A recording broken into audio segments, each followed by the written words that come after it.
Hi everyone, Canoopsy here. Let's talk about donuts. They're wonderful.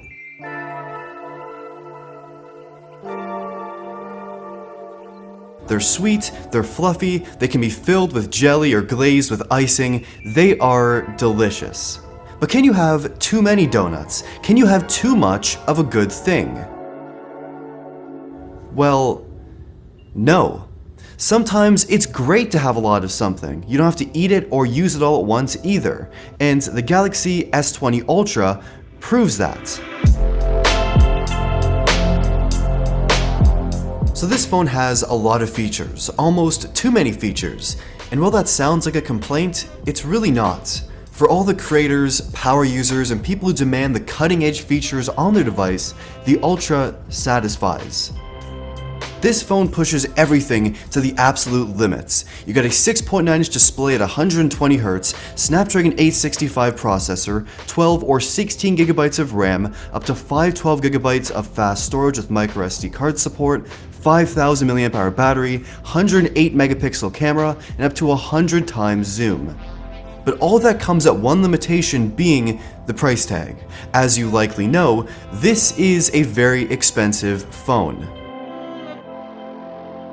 The design is gorgeous. Samsung leads in hardware these days, and the phone not only feels great to hold, it feels great to use. It's not too thick, not too heavy, and gone are those really drastically curved glass display edges that made previous Samsung phones kind of a pain to use, and the subtle curve here on the front is just enough. Ergonomically, the phone has softer corners, and despite being a really big phone, I can still use it pretty comfortably. Because the display is narrow, it's easy to hold, but the bigger problem here is bringing the phone with you. It just peeks out of most of my pant pockets, and it's always sliding out. I haven't dropped it because I'm usually pretty careful, but it's in a perpetual state of always sliding out of my pants. The S20 Ultra. Also with the design, there's no headphone jack, but you do have a micro SD card slot, water resistance, and an in-display fingerprint scanner that is kind of the same as last year, but I find it to be much more reliable. I no longer have any complaints with the in-display fingerprint scanner. It's pretty quick.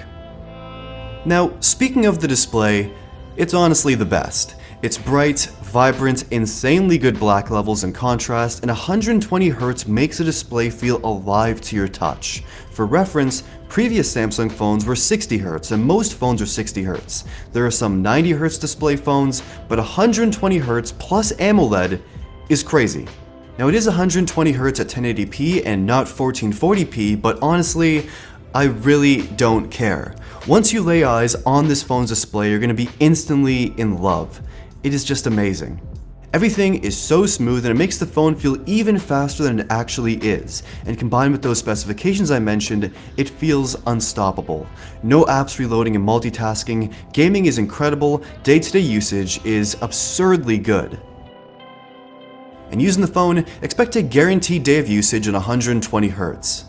I use this phone on pretty high brightness, 120Hz mode of course, and use it during my day-to-day chaotic, busy life, as well as heavily testing out the cameras. And the phone consistently gives me a full day from 7 AM to around 11 o'clock at night when I have around 30% battery left. Now I haven't tested this phone at 60Hz mode, but from my estimations, it should last you the same or even longer, most likely longer. The 5000 mAh battery in this phone was definitely a good call by Samsung. For most people, this phone is a guaranteed day-and-a-half or 2-day phone easily. And of course, when it's time for charging, you have fast charging, fast wireless charging, and reverse wireless charging for charging up other devices or truly wireless earbuds with wireless charging enabled. It's all here, so you're covered. Great battery life and great fast charging options. That's the dream, and this phone delivers. Okay, the cameras. Possibly Samsung's biggest focus on this device. You have a 40 megapixel selfie camera that takes such great selfies that you see every detail. It is ridiculous. There are two really great things about the Galaxy S20 Ultra's front-facing camera that make it kind of the best on any device. First of all, it shoots in 4K. And second, it actually has autofocus. You can get really close to things and the camera will actually focus on them. On the back, that bump houses a 108 megapixel main camera, 12 megapixel wide camera, 48 megapixel telephoto camera with 100 times zoom, and a depth vision, depth sensing camera. So photos with that main camera are excellent. Now I've been mostly taking photos with the 12 megapixel mode, not the 108 megapixel mode, as it gives me access to the other camera modes like wide angle and telephoto a lot easier. 108 megapixel shots are mostly great and lets you actually zoom in quite a bit in post to see detail. It is unreal. But autofocus has been a little bit unreliable, leading to some slightly blurred shots, and it takes a lot longer to actually capture these photos in regular shots in the 12 megapixel mode.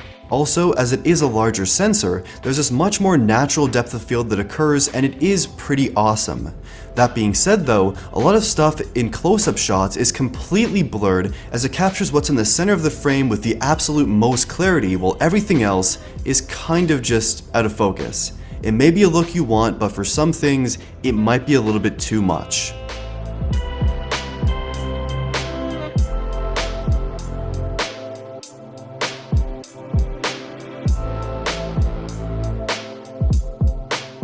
Now, the 108 megapixel mode is not for your everyday day-to-day shots. Stick with the 12 megapixel mode for most of your things, but for certain scenarios we want more detail, want to be able to crop in even more, having this power to take 108 megapixel shots is pretty sick. Here are some photo samples I've taken over the last few weeks.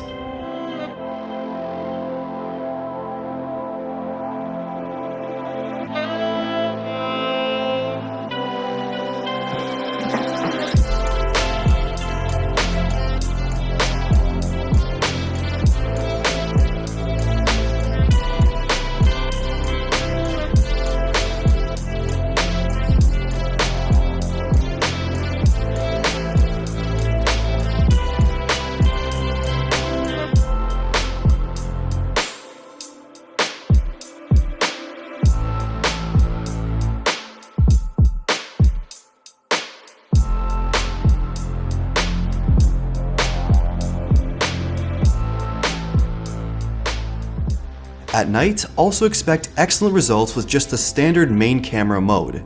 You can also switch to night mode and have brighter and more detailed shots.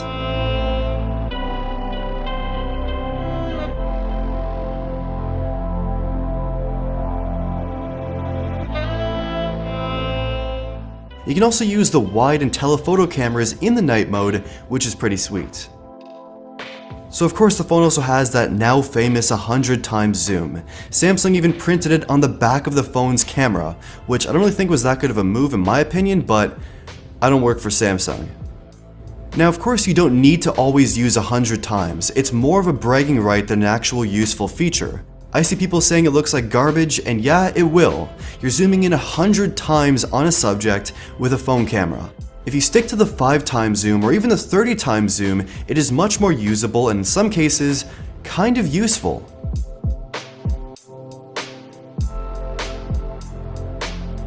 While we don't often need so much zoom on a phone or really any camera, having that ability eliminates any doubt if you should zoom in on a subject, because if you do, zoomed in shots will likely still look pretty good, at 5 times or even 10 times.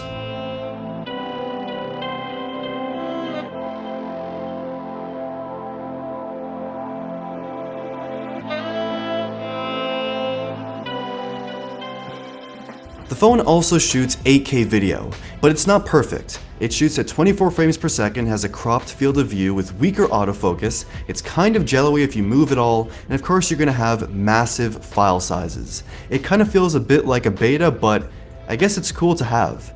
If you get creative, I'm sure you can find some use for it, but I'm going to stick with the 4K mode mostly here. And that 4K video is gorgeous. Natural stabilization, stunning colors, Samsung is back here again with killer video recording.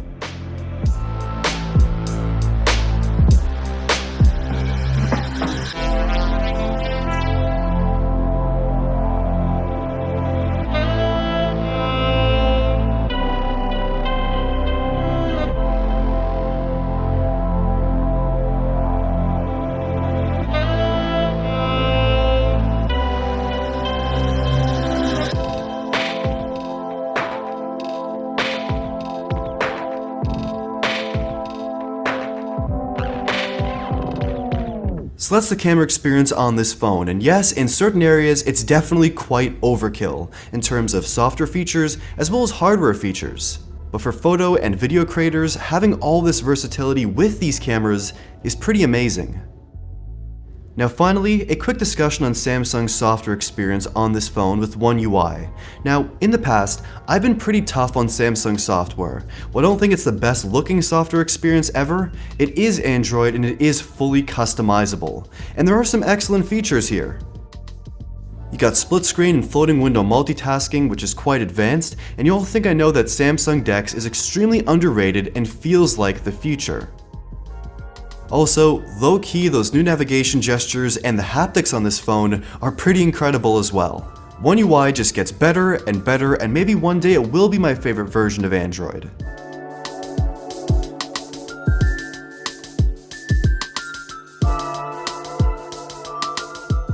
To conclude, the Galaxy S20 Ultra gives you so much in a phone, almost too much at times. It's not a complaint, as these things are pretty amazing, but if I'm being honest and I try to be as much as possible, I truly believe the S20 or S20 Plus are better options. You get almost all of the main highlight features on the cheaper S20 and S20 Plus.